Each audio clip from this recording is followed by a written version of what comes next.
دمر مجرمين رب العالمين لا تغطى علينا ربنا ربنا نستجيب دعانا بالجاهل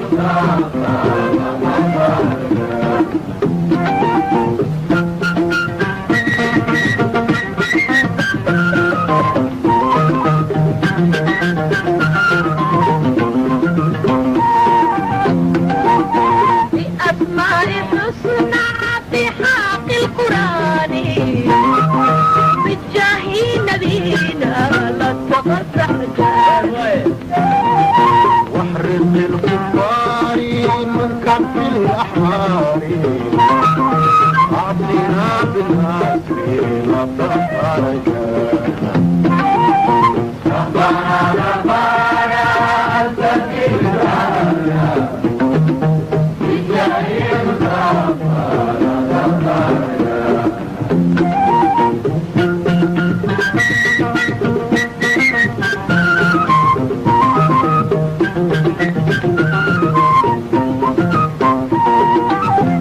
باسمك رحماني ربي لا تحرمنا من كل جناني لا تغطى جاني حول دولتنا وأمسك أعدانا وحرر أرضانا لا تغضى رجانا بسم الله الرحمن الرحيم الحمد لله رب العالمين والصلاة والسلام على أشرف الأنبياء والمرسلين سيدنا ونبينا محمد وعلى آله وصحبه وسلم تسليما كثيرا مدحوينها قرنك مدحوين كحيجينك قدوميها قولها قورتدا قدوميها قولها وكيلدا قدوميها محكمة سره علماء دينك قدومي كحيجينك بارلمانك meeyarka caasimadda hargeysa taliyayaasha ciidamada dhammaantiin waxaan idinku salaamayaa salaanta islaamka asalaamu calaykum waraxmatullaahi wabarakaatuh yaanan ka tegin xubnaha golaha wasiirada salaan kadib ilaahay subxaanahu wa tacaala baa mahad leh isugu keenay kulankan ama madashan qiimaha badan maadaama aynu nahay ummad boqolkiiba boqol muslim ah waxa aynu ku bilaaban doonaa waxa lagu bilowdo waxa ugu wanaagsan ee ah aayadaha qur-aanka kariimka waxaan u yeedhayaa qaarigeenna sheekh xasan cumar jaabir أعوذ بالله من الشيطان الرجيم بسم الله الرحمن الرحيم ولقد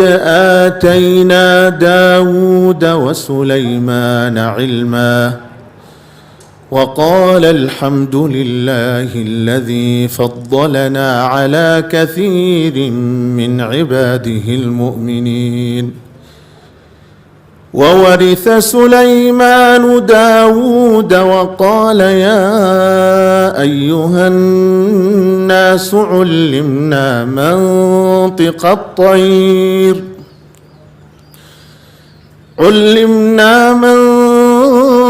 الطير وأوتينا من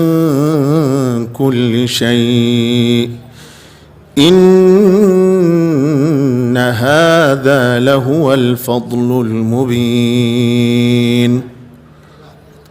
وحشر لسليمان جنوده من الجن والإنس والطير وحشر لسليمان جنوده من الجن والإنس والطير فهم يوزعون حتى إذا أتوا على واد النمل قالت نملة يا أيها النمل ادخلوا مساكنكم لا يحطمنكم سليمان وجنوده وهم لا يشعرون فتبسم ضاحكا من قولها وقال رب أوزعني أن أشكر نعمتك التي أنعمت علي وعلى والدي وأن أعمل صالحا ترضاه وأدخلني برحمتك في عبادك الصالحين صدق الله العظيم. وحين الله سبحانه وتعالى كبرينا يوم نقدقه كل وصفي الذين يستمعون القول فيتبعون أحسنه وحان مرلبات سودو وينيا علماء الشرفت له كارهان كوا قبل ذاك الدون ككليمي وحان ذي الله هاي سودو هذا كنا سودو هذا قصرك مدحتوية جمهورية سوماليلاند mudane madaxweyne sidaad la socoto kulankan sanadlaha ah oo aad culimada dalka ku casuunto madaxtooyada sanad kasta bisha Ramadaan waxay ujeedadiisu tahay kow isxuguuraysi laba in wixii talo iyo tusaale ah ay culimadu hayaan soo gudbiyaan qodobka saddexaad mudane madaxweyne culimadu waxay halkan uga duceeyaan guud ahaan dalka iyo dadkuba mudane madaxweyne sida aad ka warqabto oo aad ka dheregsan tahayba culimada dalku waxa ay shaqadooda koowaad tahay kow faafinta iyo fidinta diinteena suuban xalinta mushkiladaha iyo khilaafaadka ay bulshadeena wajahaan waqtiyada qaarkood iyo ka qayb qaadashada guud ahaan arrimaha bulshada rayidka iyo dhismaha dalkeena haddaba mudane madaxweyne caawa waxay culimadu diyaar u yihiin inay halkan ka soo gudbiyaan aaraadooda iyo talooyinka ay kugu talagaleen waxaanu wasaarad ahaan ama ka wasaarad ahaan aanu kaaga mahad celinaynaa mudnaantaasi iyo qiimaynta aad siiso had iyo jeeraale culimada dalka gaar ahaan kulankan oo kale waxa uu muhiim u yahay dalkeena waxaan u yeerayaa sheekh cabdilaahi sheekh cali jawhar soo kalmadiisa u yiraahdo السلام عليكم ورحمة الله تعالى وبركاته أولا مركه هراء إله بقى مهله وعن سلامة يا مدحوينها جمهورية الصوماليلاند مدحوينها كحيجينك قدوميها جورتدا قدوميها قولها وكيل ذا قدوميها محكمة الصرع وزير هذا مدحضة عظمة علماء المقعود عنو قلنا كم عنكو صعده السلام عليكم ورحمة الله تعالى وبركاته عدي عن ضعفي مقعود ضعفي ما أنشارين ويسكشيجين هنا وإنت وبيكا كمدين waxaan ka mahad celinaynaa kulankan madaxweynuhu sanawiga ah oo qabto culama diinka oo qabto waan ka mahad celinaynaa maadaam xafligu caam yahay oo uu ballaaran yahay wixii culimadu madaxweynaha gaar ahaan ay u oran lahaayeen waa gaar iyo ku haboon tahay kulli waa waana guud waxa halkaan ka soo jeedinayna waxaan ka hadlayaa mowduucyo ay ka mid yihiin oo ugu horeeyo aafadii dhawaan inagu dhacday ee suuqii waaheen geeska Afrika kuwa ugu waaweyn kamid ahaa ee dhacday baan yarka oranaya waxa weeye musiibo ilaahay keenay way subhanahu wa ta'ala wala nabluwannakum bi shay'in min al-khawfi wal-ju'i wa naqsin min al-amwali wal-anfusi wath-thamarati wa bashshir as-sabirin alladhina idha asabatuhum musibatun qalu inna lillahi wa inna ilayhi raji'un taasoo kaliya baa inala gudboon in ilaahay u tiirana xaqiis maxaa yeelay qadarka ilaahay hadaad ku sabri weydana waa kugu fulaya kulli waa kii kugu fula marka mar hadduu kugu fulayo sabir waxaan ahayn ma jiro dadka waxaan leenahay sabir yeesha ilaahay ciwad khayr qaba ayuu idin siin doonaa dad iyo dawladna waa la idin maqan yahay waxaan idin ku dardaarayaa sidii islaamka caadadiisu ay ahayd in dadkiina wax u hadheen ee wax weyne u hadhay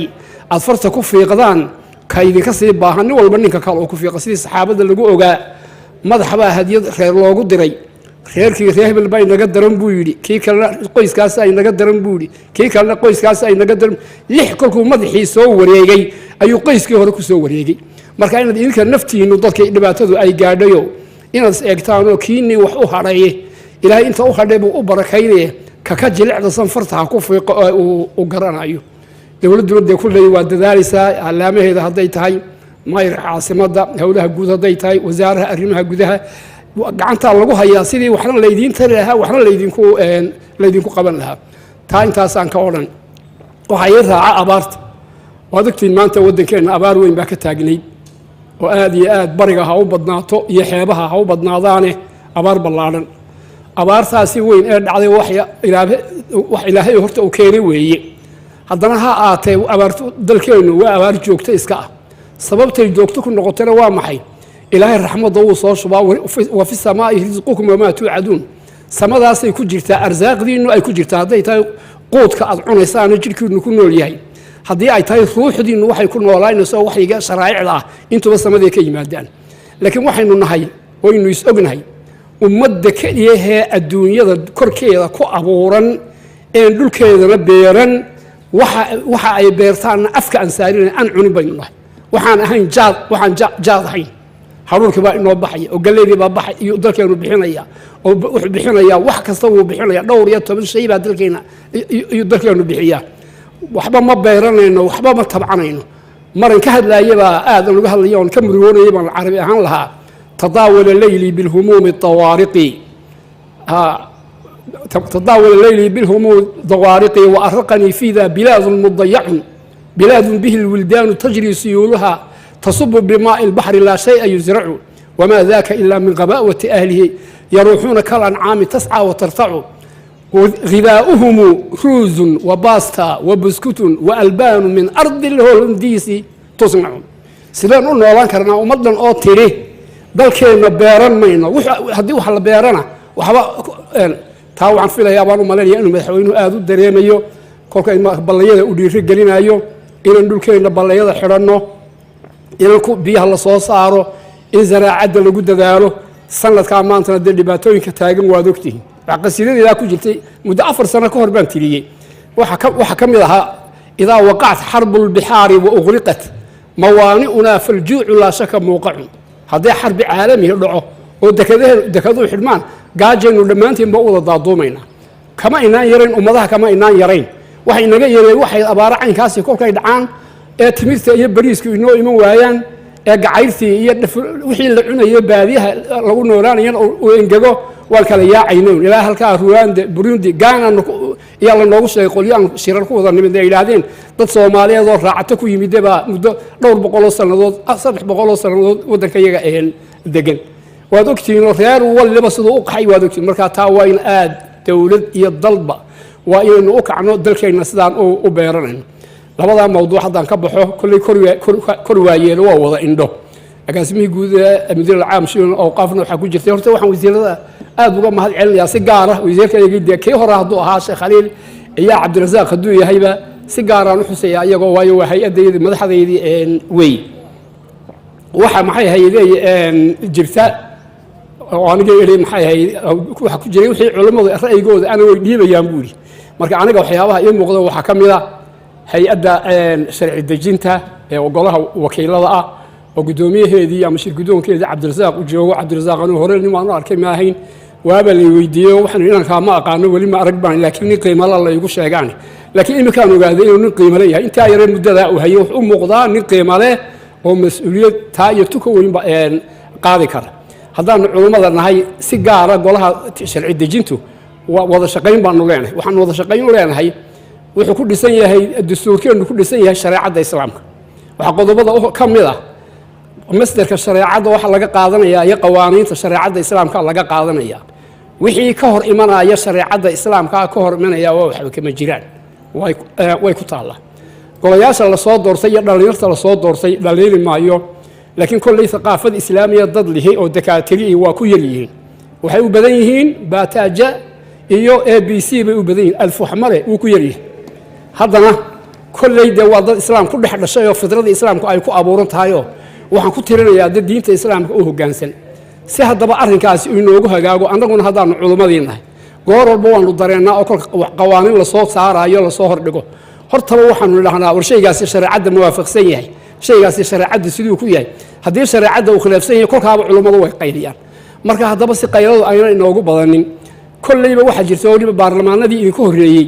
waxaa jiraysa in South Africa loo kacayaa la yiraahdo Namibia la tagayaa la yiraahdo Kenya la tagayaa la yiraahdo oo bal shuruucahooda aan wax ka dheegana la yiraahdo qolyahaasi qolyo gaala shuruucdoodii soo dheegtay iyagu ahaayeen oo ka reer galbeedka ah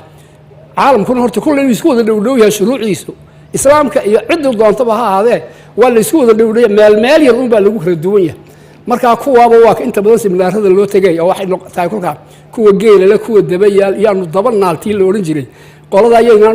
kulleeyba hadii cid aan wax weydiinayno oo ka kororsanayno in shareecada culimada islaamka way buuxaan maanta odayadeen iska dhaaf dakaatiradii baa buuxa gobol walba rag dakaatiro oo qiimo leh oo shareecada islaamka ku takhasusay ayaa ka buuxa in golaha wakiiladu wixii arrimaha hor yimaada ay la tashadaan intaan golaha la gudbinin ay yiraahdaan arrinkaasi shareecada islaamku maxay ka qabtaa oo shareecada loo soo bandhigo waxaan si gaar ah ugu soo jeedin lahaa gudoomiyaha baarlamaanka iyo maxay hay'adda wasiirka awqaafta iyo diintu inay iska kaashadaan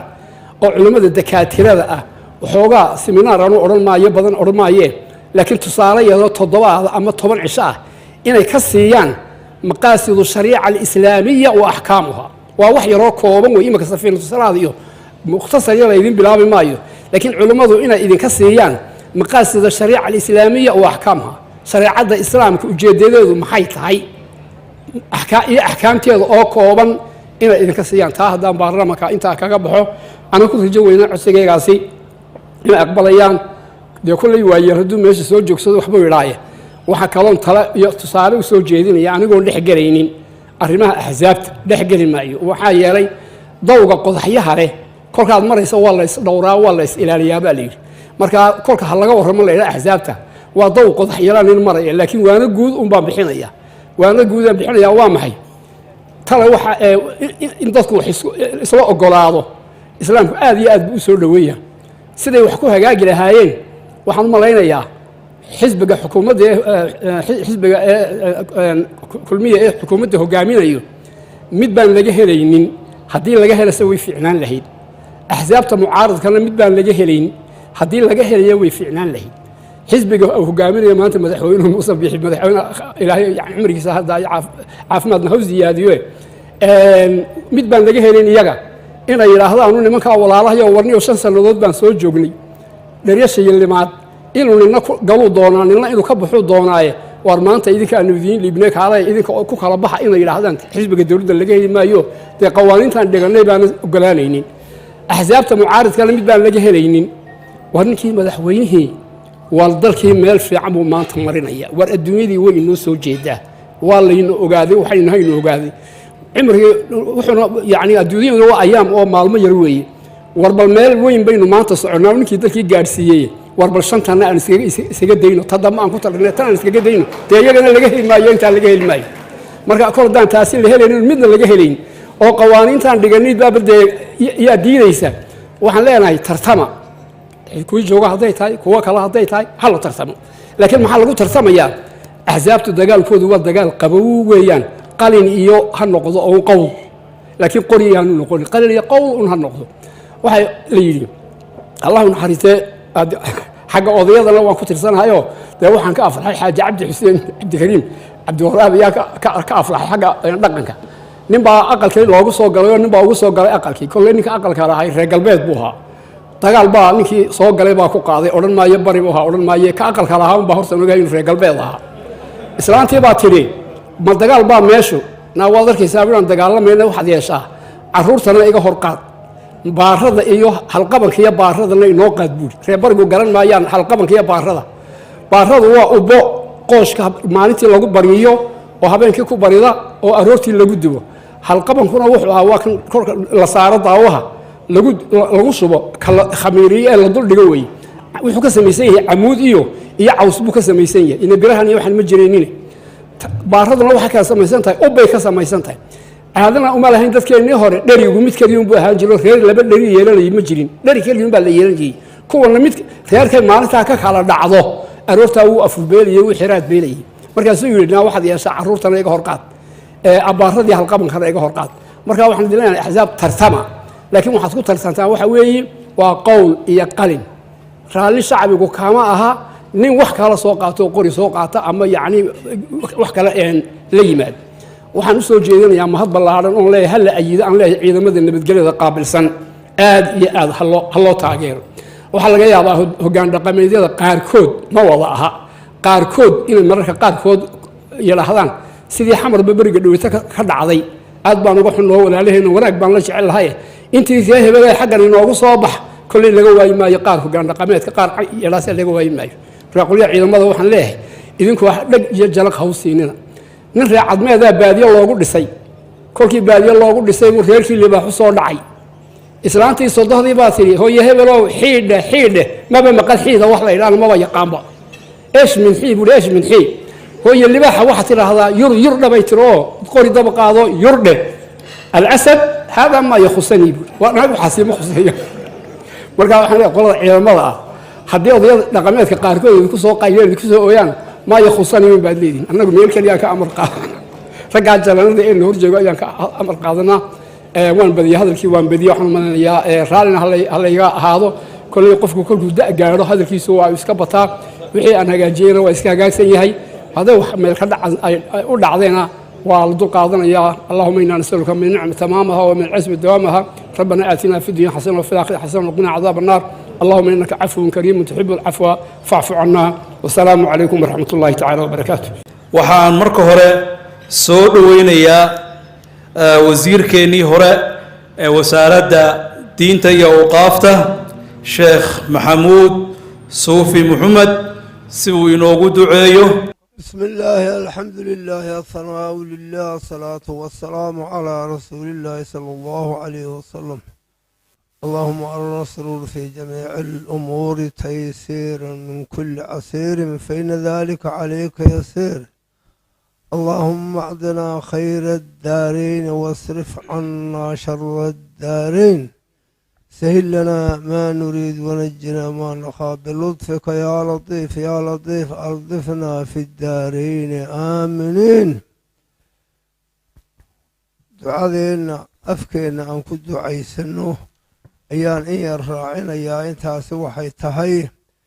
إلهي كلن كينا كلن بركة الله كدقو إلهي كلن بركة الله كدقو إلهي وحي خيره ندورين الله ينسوه قامي وحي بلايانا الله ينبال مريو الله ينبال مريو أمد إسلام أو مقع إسلام لماذا كدلته أو كدقته أو وحي خيرنا وذاك وحي شرنا اسكنه هي الله ينقدقو الله ينقدقو عمل كينا الله وناجي عبادة الله إنه فضيديو إلهي عبادة الله إنه فضيديو إلهي بانسرا كالرجينينا خرجوك إيا حرير ثوا علماء ويدو عيسى وكل كسر وكلا لكل منغوى تعالى دعينا يوكل كلا كلمقي هينا أمضنا iyo dawladda caamilnimay ugu ducaysaa iyo islaamka oo dhanba goor walba saasaynu yaallaa imakana ha la sii badiyo ha la sii wado culimooy ducada iyo wixii kale haddaan ama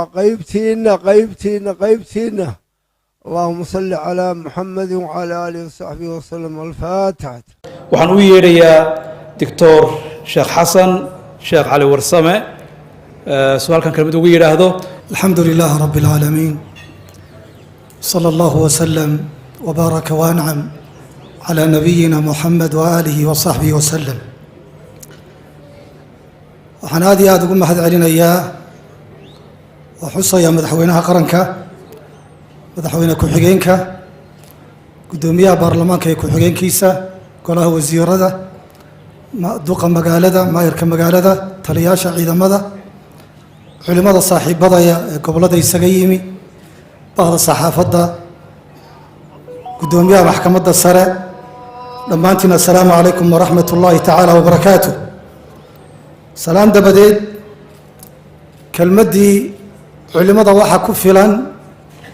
هرمود كودا علمي أهان يدا أهان باش عبد الله شيخ علي جوهر هذا الكا كيري وميدانو إن شاء الله تعالى حوتشينينو وحن كدر إياه وأنسيات كينيا لنا سبحانه وتعالى وقم هذا علينا أمد مدح ذا يا علماء ذا ويسكو حريه أمد سوا أمد شري يسوي أمان كيدو نوات كانيا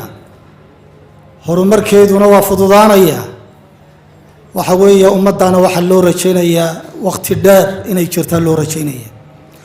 النبي قلت المام عليه الصلاة والسلام علماء وين يؤيهن أمد أمان كإلالينيا أمن الدرضة يا فتنوين كالسامينيا أمد وحوية كلا إردينيا وحلي النبي عليه الصلاة والسلام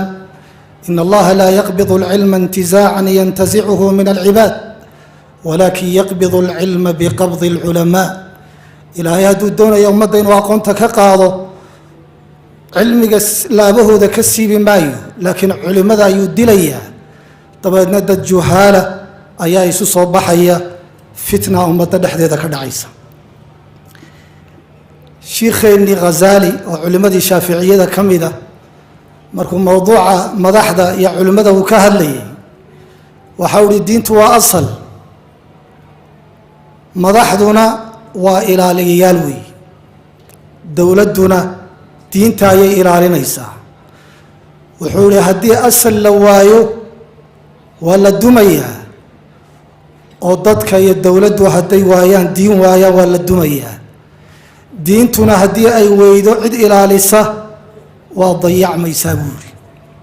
hadalku intaas uu ku dhayay in labadaasi aanay kala maarmin waxaan kaga baxaya ku soo gabagabaynaya kulli cid waliba xanteeda waa ogtahay xilliyada qaar culimada waxa lagu xantaa cashuurta ma bixiyaan ama cashuurta ma ogola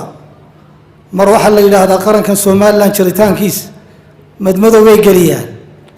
laakiin xaqiiqadu waxay tahay culimadu bulshada ayay kamid tahay waxa weeye mujtamaca Soomaaliland wuxuu baxay baxayaan taasaad ku ogaanaysaan insha Allah ta'ala oo doorkoodu u yahay cashuurtana waxaan filayaa cidda ugu horeysa bixisa weeyaano sheekh waliba wuxuu ka baqayaa askariga inay isjiitamaan isagoo tala iyo tusaale u ahaa waxaan ku soo gabagabaynayaa kaftanna aan kaga baxaya insha Allah ta'ala qarankan Soomaaliland sida culimada uu u daneeyo golahana u tusaale ah iyo hawlaha badan ee uu hayo iyo sida loo wada shaqeynayo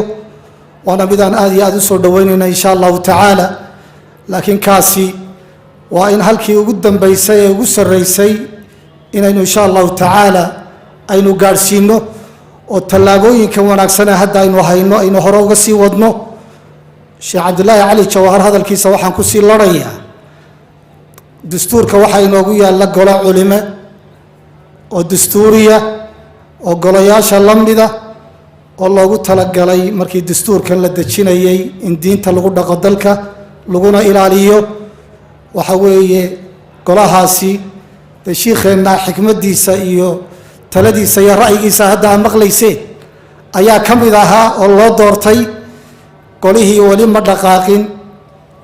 in la dhaqaajiyo oo la dardar galiyo hadii la yiraahdo miisaaniyada qaranku qolihii baarlamaanka iyo guurtiga kharashkiisa ka bixi laada waxaan idin ballan qaadayaa insha Allah ta'ala culimaduna ay wala socotaa ina volunteer ku shaqeynayaan insha Allah ta'ala wabillahi tawfiiq assalamu alaykum wa rahmatullahi wa barakatuh waxaan haatan u yeerayaa gudoomiyaha golaha wakiilada Cabdirasaaq Khaliif Ahmed. بسم الله الرحمن الرحيم الحمد لله رب العالمين وصلى الله وسلم وبارك على نبينا محمد إن مدحوينها جمهورية الصوماليلاند مدحوين كحجينك gudoomiyaha golaha guurtida gudoomiyaha maxkamadda sare iyo gudoomiyaha golaha wakiilada culamaa u diinta maanta uu halkan ku karaameeyay madaxweynuhu qaybaha kala duwan ee hay'adaha dowladda oo ay golaha wasiirada talisyada guud ee ciidamada madaxdooda. asalaamu calaykum waraxmatullaahi wabarakaatu. salaan kadib ilaahay baynu subxaana watacaala u mahadnaqaynaa. waxaynu ilaahay subxaana watacaala weydiisanaynaa bishaa barakaysanaynu ku jiro in ilaahay subxaana watacaala khayr inoogu khatimo, wixii dhib iyo culayse ina saaranna ilaahay subxana watacaala inaga dulqaado. waxaynu u mahadnaqaynaa marka labaad madaxweynaha oo xafladda sameeyey oo ah xaflad takriim ah iyo in la isku waraysto culummadeenna ajillada ah oo runtii qiimo badan dalkan ugu fadhida, oon qabo waxa ay ummaddani ku badbaadiyey ilaahay subxana watacaala uu ku badbaadiyey inay ugu horreyso culimmadooda oo mar walba dowrkooda aqoonsan. takriimkaa uu sameeyey waynu uga mahadnaqaynaa. marka xigta, sidii halkan laga sheegay, duruufo badan baa dalka ka jira. waxaynu culimmada iyo dhammaanteenba uu dardaarankeenu yahay wax walba waxa inooga weyno aynu ku gaadhaynaa oo aynu kaga baxaynaa dhibka, inaynu ilaahay subxana watacaala u bandhigno oo aynu ducaysanno, inaynu ilaahay weydiisanno inaga saaro duruufaha adag ee aynu ku jiro. oo silaaxa ugu weyn ee qofka mu'minka ah waa ducada. marka ducada inaynu badinno waa taas, waa marka dardaarmaynaa. marka labaad, dhibaatadii gubashadii suuqa waaheenoo muddo badanna aynu ka wada hadalnay dhammaanteen. sidaa sheekh cabdilaahi sheegayey, dadkii horta tacab baynu dee markii horeba xoolahan ilaahay fududayntiisa kadib lagu keenay. intii ilaahay wixii u hadhay allah u barakeeyo, wixii ay dhibaatada soo gaadhay cawad khayr qaba allah siiyo, dadaalkeediina waynu ku jiraa. laakiin waxaa runtii jira oo aan ahayn dadka ganacsatada ah oo halkaa ku caydhoobay oo ka saamayn badan 2,000 oo qof oo muruqmaal ah oo ama dadkaa u shaqaynayey ama u soo kalahayay subaxii oo ka shaqaysanayay. waxaynu marka ugu horreysa ganacsatada aynu kula talinaynaa, kula dardaarmaynaa, war dadkii wuxuu hadheenow, dadkii aad isku noosha ahaydeen ee idinla shaqaynayey, idiin shaqaynayey, wixii idiin hadhay alla idiin reebay iyo wixii ciwade aad ummadda kale ka hesheen ama ummadda Soomaaliland ama ummadda Soomaaliyeed ama caalamka aad ka heshaan, horta dadka aad uga warhayo, aad looga warhayo. ciddii guddi ee hawsha gacanta ku haysaana dadka dareen gaar ah u yeelato oo guddigii madaxweynuhu magacaabay oo wasiirka diintu inagala joogo hadda dareen gaara dadka ha u yeesheen. waayo dad maqadaama dhergaan oo maalintaa ilaahay subxaana watacaala wuxuu siiyo sidii shimbirtii subaxiina foofa maalintiina habeenkiina wixii ilaahay siiyo kula soo noqdo gurigooda bay ahaayeen. dadkaa dareen gaara aanu yeelnay insha allahu tacaala. abaartii waxaynu rajaynaynaa, roobkii waa bilaabmay, ilaahay baynu weydiisanaynaa inuu ilaahay madar khayr qaba oo camimo dalka oo dhan ilaahay subxana watacaala inuu inoo shubo. waxaynu ku dhergi karaa wayna deeqi karaa, waa raxmaadka ilaahay, laakiin gacan bini aadam oo kale inama deeqi karto. taana taasaan kusoo gebagabaynayaa. de waxa la yidhi Soomaalida waxay tidhaha halla magac dhibay ama kacday ama kuurkuursatay. ammaantaa uu walaalkay shiikhu siiyey mana wada lihi, laakiin waxaanu garwaaqsannahay gole ahaan culimmada iyo maqaamkeeda waa garwaaqsannahay marka koowaad. marka labaadna raggu sidaa waxaa laga yaabaa waa runoo dee iminka raggu waxaa loo badayo inta badan aynu inagu awoodda saaraa jaamacadeebuu ka baxay iyo iskuulkeebuu ka soo baxay, muxuu cilmi shareeca ka yaqaanaa qofku. waxaa laga yaabaa inaynaan aad maaragtay loo tarkiisinin, laakiin sida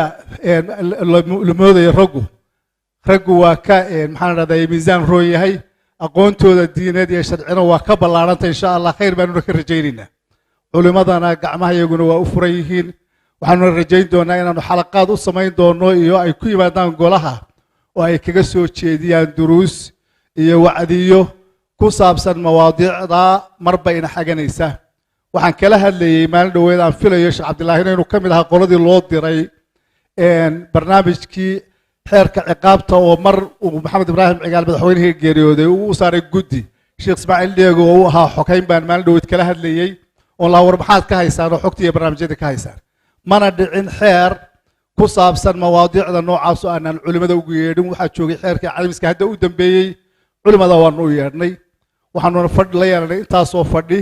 markii ugu dambaysayna tala bixintoodii baanu wixii aan wax ku dhisnay ugu dambaysay ahayd. xeerar badan oo runtii caynkaasoo kale oo aan looga maarmin culimmaduna waa ay jiraan annagana waxaa dabarnoo ah oo aad nagu ogaanaysaan qodobka shanaad ee dastuurka ee ah wax kasta oo shareecada islaamka ka hor imanaya dalkan inaan lagu dhaqi karin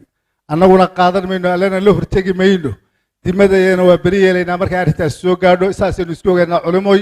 insha allahu tacaala laakiin bal idinkana markii laydin baahdo oo laydinka baahdo duruufaha iyo howlaha laydinka baahdo waxaanu jecelahay inaad diyaar ahaataan oo arrintaa diyaar u ahaataan insha allah وصلى الله وسلم على نبينا محمد والحمد لله رب العالمين waxaan u yeerayaa haatanna gudoomiyaha maxkamadda sare professor aadan xaaji cali بسم الله الرحمن الرحيم الحمد لله رب العالمين والصلاة والسلام على رسول الله صلى الله عليه وسلم marka ugu horeysa dhammaan marti sharaf kan ka soo qayb gashay afurkan uu madaxweynuhu inagu casuumay oo madaxweynaha jamhuuriyadda Soomaaliland ugu horeeyo iyo madaxda qaranka ee kale sida gudoomiyaha golaha madaxweyne ku-xigeenka jamhuuriyadda Soomaaliland gudoomiyaha guurtida gudoomiyaha golaha wakiilada gudoomiye ku-xigeenka wasiirada xubnaha kale dawladda maayarka iyo culimadeennii sharafta lahaa ee kala duwanaa ee caawa ka soo qayb galay waxaan leeyahay assalaamu calaykum waraxmatullaahi wabarakaatu salaan kadib koleyba hadal badan aan odhan maayo oo waxaan marka ugu horeysa uga mahadnaqaynaa madaxweynaha jamhuuriyadda Soomaaliland inuu xafladan qiimaha badan sameeyay oo annagana nagu soo casuumay culimadii dalkana uu ku sharfay taasi runtii waxay tusaysaa qiimo weyn waayo culimadu makaanad weyn bay ku leeyihiin marka ay noqoto qarankan jamhuuriyadda Soomaaliland marka madaxweynuhu inuu u sameeyay iftaar waa arrin qiimo badan waana arrin runtii tusaysa maxay ahaydey karaamadii sharaftay mudan yihiin marka taa waa khayr waa arrin wanaagsan kulliba markii hore aanu hadal kumaan tala gelin laakiin kol haddaan soo istaagay waxaan soo jeedinayaa laba qodob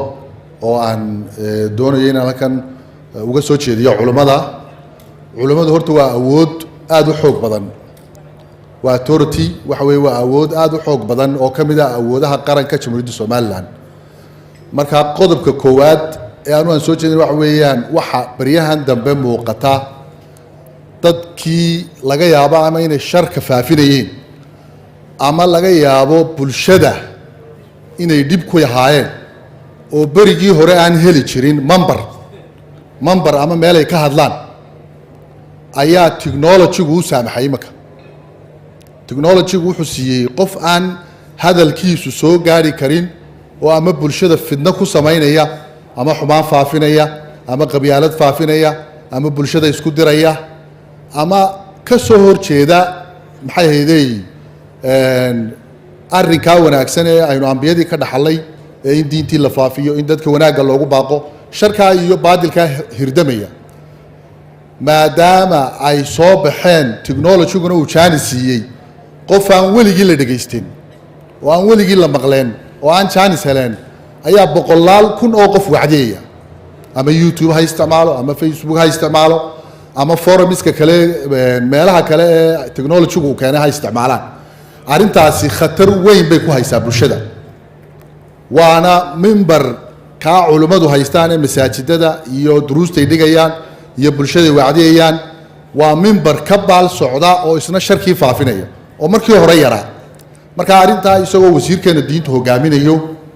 oo wasaaraddeena diintu ay hogaaminayso waxaan soo jeedinayaa culimmadu way dadaalayaan waa kuwa mambarkii wada waa kuwa wacdigii wada laakiin haddii aan si qorshaysan oo aan barnaamij la dejiyey oo la habeeyey oo laga qayb galay oo wasaaradaha qaybaha kala duwan ee qarankana la adeegsaday sida wasaaradda tiknoolajiyada iyo wixii la mid ah iyo hay-adaha kale ee dastuuriga haddaan arrintaa looga hortegin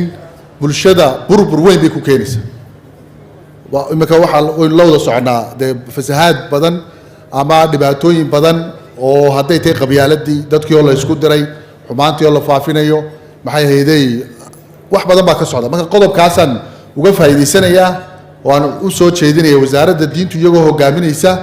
culimmadana kaashanaysa culimmaduna fardi ahaan ama shakhsi ahaan ay arrintaa dagaal xooga uga galaan oo iyaga oo wada dacwaddii habkii nidaamkii taqliidiga ahaa ee hore ee jira dacwadda loo waday in wasaa'ilu dacwa wasiilada dacwada la casriyeeyo oo technologygii lagu daro oo mambaro laga sameeyo oo halkaa laga dadaalo qodobkaas ayaan doonaya inaan anigu ku daro oo maanta waxa weeye haddii kale sharkiya baadilku way halgamayeen way hirdamayeen maadaama hirdamayeen dee way naga guulaysanayaan dadka sharlawayaashii nabadgelyada aynu haysano wanaagga aynu haysano walaaltinimada dadkaa isjecel waxaasoo dhan way burburinayaan marka anigu waxaan soo jeedinayaa qodobkaasaan xoogga saarayaa oo aan maskaxda ku hayay madaxweynahana waan uga mahadnaqaynaa kulankaa uu qabtay culimmadana runtii xoog baan u salaamaynaa shaqo fiican bay hayaan ilaahay markaa kulankana kulan khayr lah inooga dhigo bishaa rabadaana ilaahay khayr haynoogu dhammeeyo maalmaha hadhay inoo hadhay ee kooban caafimaad qab iyo cibaado suuban allah inoogu gaadhsiiyo inta jiifta ee xanuunsanaysana caafimaad allaha siiyo inta waalidiinteennu ugu horreeyeen iyo ciddii kale muuminiin muslimiin ay naga hooseysana allah u naxariisto marka intaasaan anu kusoo koobaya waa mahadsantihiin wasalaamu calaykum waraxmatullaahi wabarakaatu waxaan soo dhaweynayaa guddoomiyaha golaha guurtida saleebaan maxamuud aadan horta madaxweynuhu dee waa mahadsan yahay bogaadin buu leeyahay ninkii ummadda kulmiya bogaadin buu leeyahay haddii culammadii iyo innagii sanadkiiba marina kulmiyana waa waxtar weyn wey waan ku bogaadinayaa runtii midnimadii iyo wacdigii iyo horumarkii dalka baad dee ka qayb gasheen marka kaana waan idinku bogaadinayaa idinka naftiina waxaasaan leeyahay culamay xoolina dee hadda dhankiinu noqda xoolihii dhankiinuu noqdae waar gacan idinkuma ogeyni gacan fidiya cid kale wax ma hayso waaye culimmadii hore waxba ma haysan jirine wacdigu bay wadeen hadda labadiiba isugu kiintayey aqoontii iyo xoolihii naylaasha dee nagiyo dadkaba naylaasha insha allah mar haddaa idinku midowdeen dadkana waa midaynaysaan dadkana waa idin midaynaysaan haddii agaabiyada suudin ku jirana soo baxa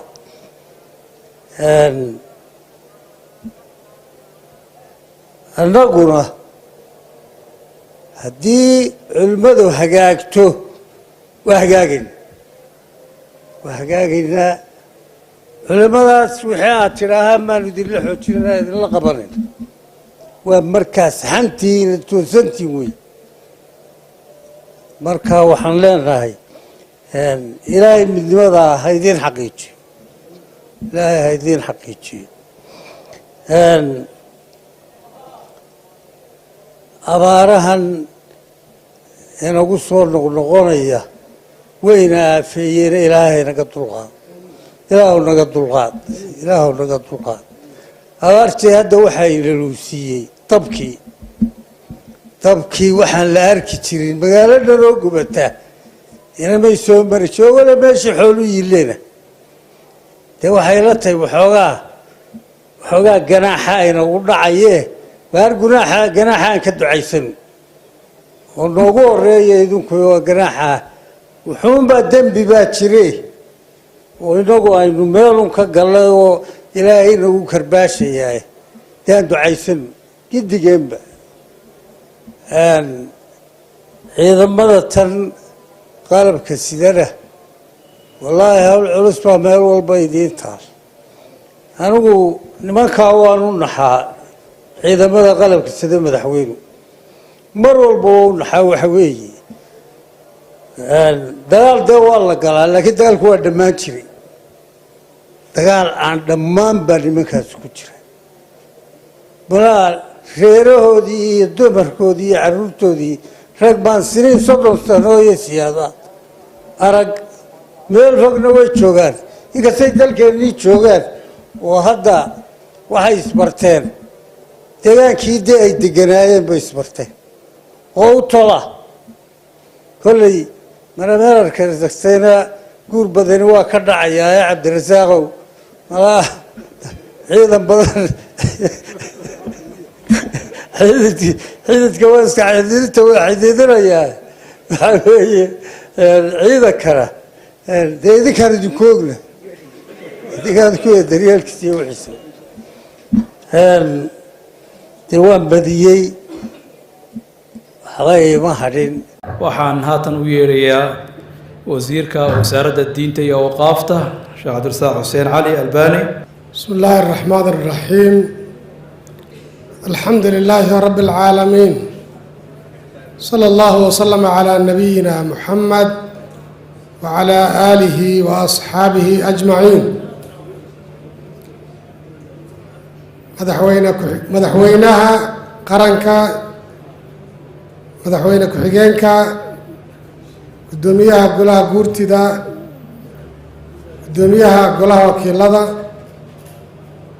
gudoomiyaha maxkamadda sare xubnaha golaha wasiirada madaxda ciidanka culamaa udiinka iyo dhammaan marti sharafta kaleba asalaamu calaykum waraxmat ullaahi wabarakaatu. waa ilaahay mahadii xafladdan iyo casho sharaftan madaxweynaha qaranku u sameeyey culamaa udiinka dalka. mudane madaxweyne waxaa madashan boqoran ku sugan culimmadii dalka qaybo ka mid ah iyo madaxdii u sarreysay qaranka oo runtii sanadkiiba aada halkan ugu qabato bisha Ramadaan kulan la isku weydaarsanayo talo iyo tusaale iyo duco. aad baanu kaaga mahadnaqaynaa mudane madaxweyne wasaaradda diinta iyo awqaaftu oo maamusha dhammaan culamaa diinka dalka waxay si wada jir ah uga howlgalaan wasaaradda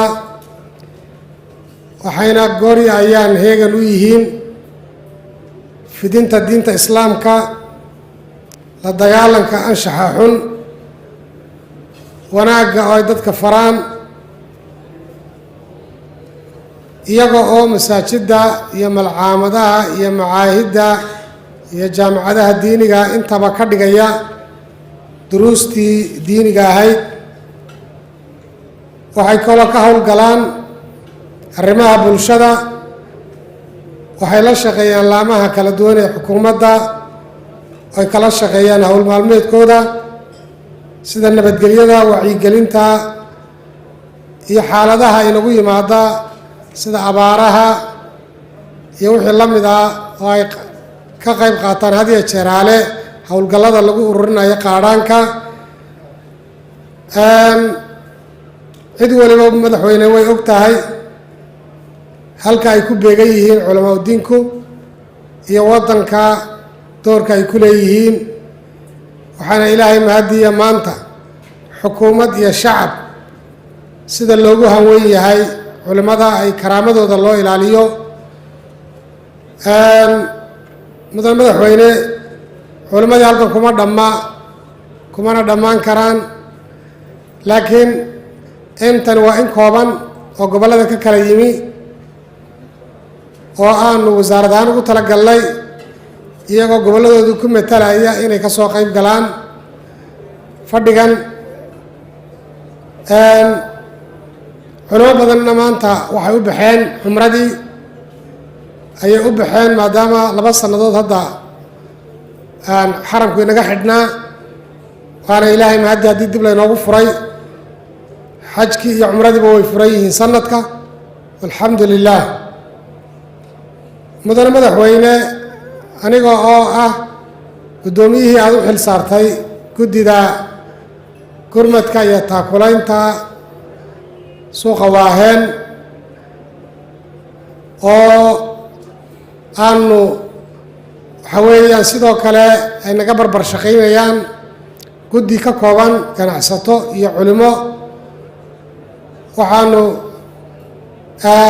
mar labaad madaxweyne kuu sheegaynaa in hawshaasina ay u socoto sidii loogu talagalay, dhaqaalihii soo ururay qaybihii koobaad waynu bixinay oo adigii noogu daafuray halkan lacag 1,800,000 iyo wax la jira ayaanu maalintii hore bixinay in kalena waanu ka dabageynay iminkana waxaa noo qorshaysan 1,000 qof oo kale liiskooda inaanu sii dayno oo insha allahu tacaalaa dhowaan bixi doona annagoo ku shaqaynaynaa taladaadii ahayd in dadkaa ku tabaalubay meesha la gaadhsiiyo waxa weeye wixii caawimo ah hawshii meel wanaagsan bay maraysaa waxaanuna halkan aad iyo aad uga codsanaynaa dadweynaha ciddii suuqa waaheen ka tirsanayd ee hantidii ay kaga gubatay ilaa iminkada guddidii aanu dhisnay ee xog ururintu heegan waxay u tahay in ay qoraan qofkii caddaada in hantii kaga gubatay inaanu diiwaan gelinno dad baa jira meelaha ka dhawaaqay oo doonaya in ay hawsha sidaa u socota ay kharibaan waxaan leenahay ummaddani waa ummad isku duuban xukuumad iyo shacab waxaan kaloo mudane madaxweyne u mahadnaqaynaa jaaliyadaha dibadda oo si wanaagsan hawsha u agaasimay oo iyaguna nagu soo xidhmay oo midnimo muujiyey oo ka adkaystay dhangaagaalaha iyo warxumatashiilka dadka qaarkood ay isla soo taageen miidiyaha taana waxaan leeyahay waa inay ka waantoobaan qof baa iska odhanaya dadkii waa laga tegay dadkii lama qorinin waxa weeye qofkaas arrinka noocaasa isla soo taagaya shaaraca waxaanu leenahay oo aanu ku celcelinaynaa annagoo guddidii ah madaxweynuhu magacaabay waxaanu heegan u nahay qof kasta oo suuqa waaheen xoolihiisu dhibaata ka soo gaadhay inaanu diiwaangelinno diiwaangelintiina weli waa furan tahay manay xidhminin oo dadka qaar baa waxay u qaateen haddaanu lacag bixinnay oo liisaskii dadkii jilicsanaa aanu horraysiinay in liiskii xidhmay amase laga tegey dad badanna iyagaaba ka maarmay oo iminka markii aanu dee lacagtii bixinnay ee gacantii dowladda la arkay ayaa dad badan xaqiiqsadeen waxqabadkii xukuumaddu ay ka geysatay hawshan waanay ku mahadsan yihiin guddiyada kala duwan ee hawsha ku howlan ee ka adkaystay dacaayadaha rakhiiska ah ee meelaha lala taagan yahay ilaahayna waxaan ka baryayaa subxaanahu wa tacaala inuu ka abaalmariyo mudane madaxweyne culimmada dalku waa isku duuban yihiin dhammaantoodna waxay ka howlgalaan wasaaradda waxayna diyaar u yihiin inay ka qayb galaan nabadgelyada siday horeba uga qayb geli jireen waxaa jira baryahan dambe in miidiyaha dadka qaar ay isticmaalaan cadow ummaddan u ah oo ay afkaar khaldan ama gaalaysiin leh ama maalinka maanta ay doonayaan inay waxaan jirin waddanka ay ku calaamadiyaan inay miidiya soo dhigaan arrinta noocaas ah culimmadu horena waa uga qayb qaadatay waxaanay culimmadu meel ay joogaanba la farayaa in ay difaaca dalka ay siday horeba uga qayb qaadan jireen ay uga qayb qaataan afkaarta khaldanna ay saxaan waayo waa dowrkoodii qofku markuu diin ku soo gabado waxa sixi kara oo keliya culimmadaa sixi karta alxamdu lilah maalintii xornimadeenna aynu la soo noqonnay 1991 ilaa maanta ka dhexow culimmada reer somalilan weli ummaddaa qori umay qaadan ummaddaa qori kalama dhex kicin fikrad khaldan lamay dhex imanoo dadka ay ku qaybinayaan sida meelo badan ka dhacday ilaahay baa mahadle mahaddaa iskale waana arrinta ay wasaaraddu ay runtii u taagan tahay ee ay waxa weeyaan culimmadu maanta ay diinta fidinteeda in ay ka midaysan yihiin fikradaha qaldan ee ummadda lagu gaalaysiinayo ama madaxdeena la doonayo in lagu dhaawaco ama culimmada waaweyn in wax lagaga sheego waxa weeyaan culimmada qaranku way ka soo horjeedaan waana tahay marar badan ay ka qabsadeen fadhiyo iyo kulamo iyo dowraad cilmi ay ka qabtaan waxaanay ka muuqataa camalkooda waxaanan jecel lahay qof kasta oo shacabka ka mid ah reer somalilan ama culimo ha noqdo ama codkar ha noqdo ama caamo ha noqdo ama madax ha noqdo ciddii ummadda cadow u ah inay laamaha ammaanka ku soo wargeliyaan wixii fikrad ee qaldanna inaynu ka digno hadday tahay xagga kutubta waxaynu xoog saarnay kutubta afkaarta qaldan xambaarsan ee rabta inay waddanka soo gasho awood baanu saarnay faafreeb baanu ku samaynay waxaad ogtihiin inaanu inta kitaabaanu qabannay oo aanu u gudbinay laamaha amniga ama iyagu ay noo keeneen ay yidhahdaan ka soo warbixiya oo aanu joojinay tiro male waxa weeyaan waxaasina waa kuwa doonaya fikradaha noocaasi inay beeraan oo ay dalkii kala qaybiyaan oo alxamdulilah ummaddani maanta taa way ka midaysan tahay ilaahay baana mahadle mudane madaxweyne waxaanu kaaga mahadnaqaynaa sida wanaagsan ee aad culimmada aad taladooda u tixgelisid had iyo jeeraalana guddiyada aad saaraysid aada ugu soo dartid wixii tala bixinna waxa weeyaan culimmadu diyaar waxay wasaaradda diinta iyo awqaafta u tahay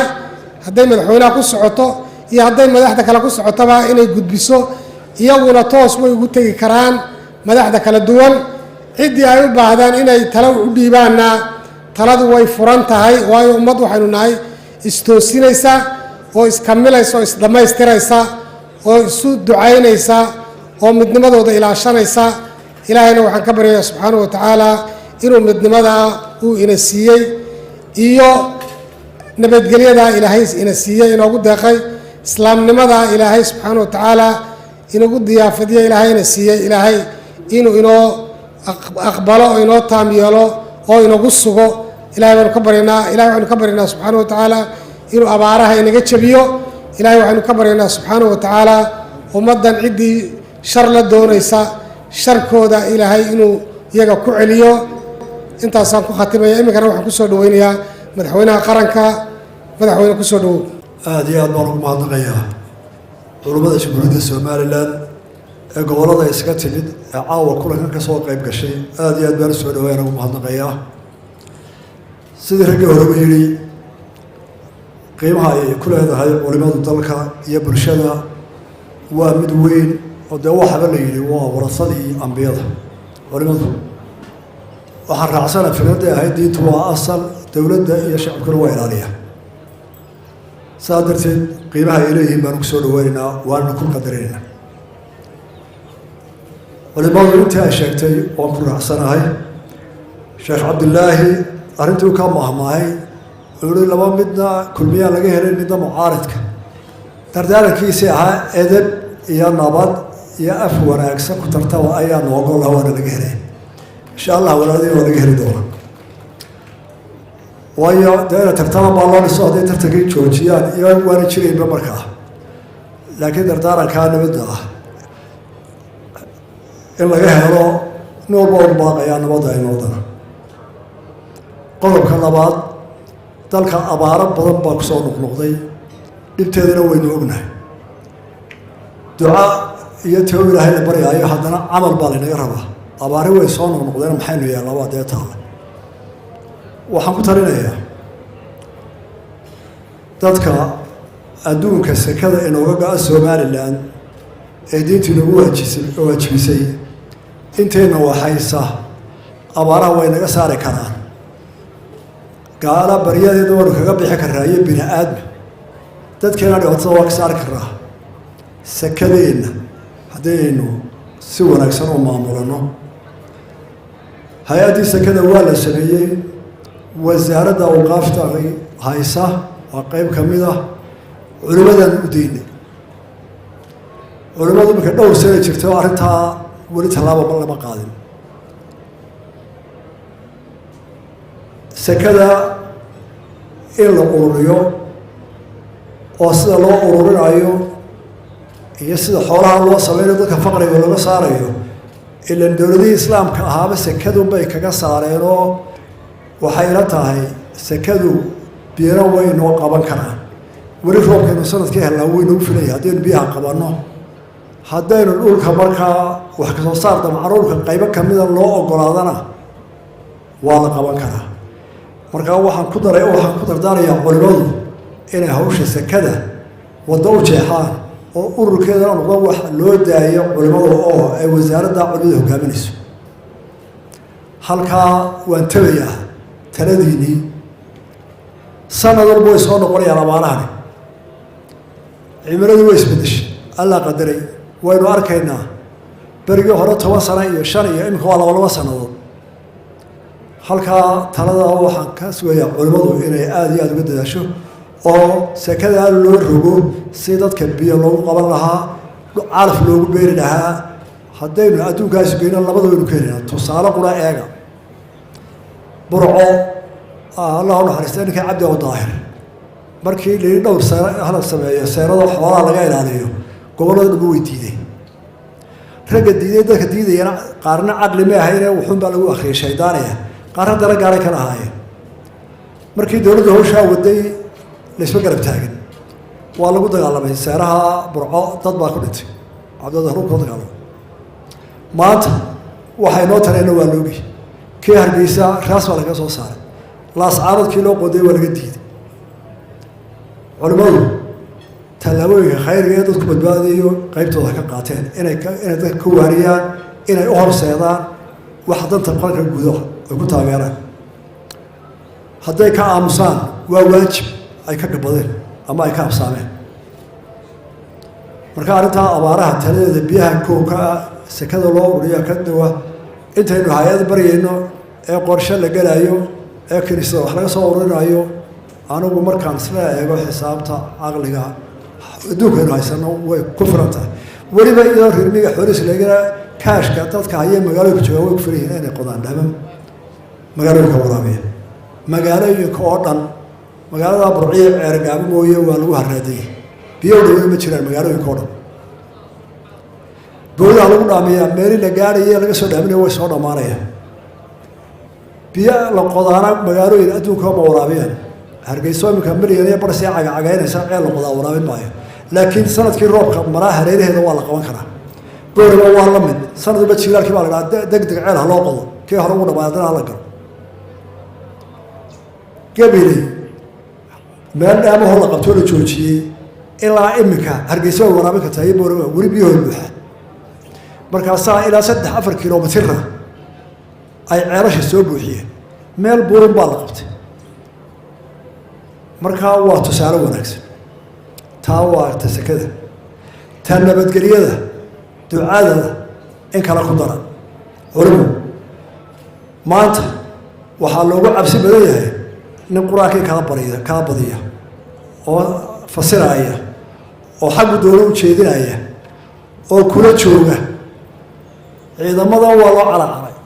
dowladdana waxa koowaad ee saarteen waa nabadgelyada madaxweynena waxa u koowaad laga rabaa waa amniga markaasaa diin la heli oo dhaqasho la heli amnigii wuxuu u baahan yahay halkii aynu wax ka dareenno meesha annaga gacanteedu ku habboon tahayna inaan anagu tagno meesha nagaga habboontiina dee idinku aa nooga horreysaan culumay masaajidadii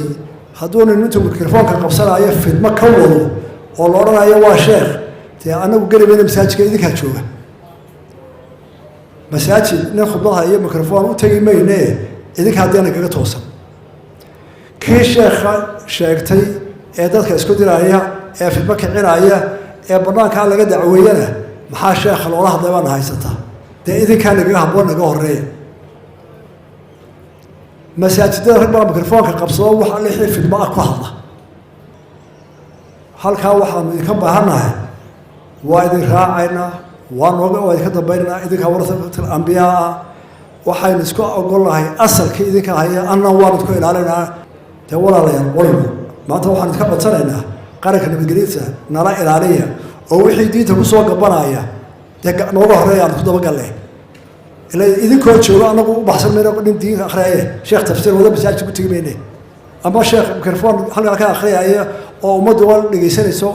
oo waxay meel aynaan garanayn ku wadaa sheekh baa ku wanaagsan ka hortaga intii loola maxay dowladdu u sheegaysaa culimada taana waa codsi waa waajib taana waa idinka dambaynayna idinkaan idin daba joogna saddex waxaan isla ogolahay in isku nimid qaranimada Somaliland dowladdu ha qabato qaranimada ha sugto dowlad adag oo dalka hore u marisa oo diinta dhista ha samayso oo ictiraaf doonta deena la doona walaalayaal xoog baa tihiin aqoon baa leedihiin xeer baa leedihiin deena la doona culimadu distoorka oo dhan qodob quray ka soo qaadan saddex qodob baa jiro isku miisaana saddexdaa qodob distoorku waxay leeyihiin saddexdaa qodob afti shacbi baa lagu bedeli karaa labada gole ma bedeli karaan kaa diinta ka mid ah asalka kaasi wacan baa u haysaa waxaa ku dartaa ka qarannimada Somaliland qarannimada Somaliland in la dhaqaajiyo in la doono oo la hubiyo mooyaane afti dad mooyee labada gole ma fargelin karo qof kale ka baad kare waa la fulinayaa ama distoorka ugu taalo oo kaa diinta la raaciyay dee Somaliland qarannimadeedu dood bay u baahan tahay in adduunka loo sheegay inuu dadka ku tashado oo sharciga tahay oo kaa diinta la garab dhigade dee iyana la doono walaalayaal la garab gala oo ka carabta geeya oo kuwa la saaxiibka tiina caalamka hadee oo kuwa xamara aad isku dhex maqantay dee u sheegay runta si ummadan u kala noolaato ay u nabad gasho dee waxaa dadku ku hashiyay dee la fuliya oo mararka qaarkood ragga qaarkiisa u hadlaan dee yay noqon dadka Soomaalidu walaalo dee walaalo waa ogolay aniga xamar la ima ogolaa inaan ka hadlo ilaa Somaliland ogolaato tiiba fulnaa distoorka ahayd wixii dadka oo dhan taas la rabay fuliya ama caalimada sheekha ama siyaasiyaha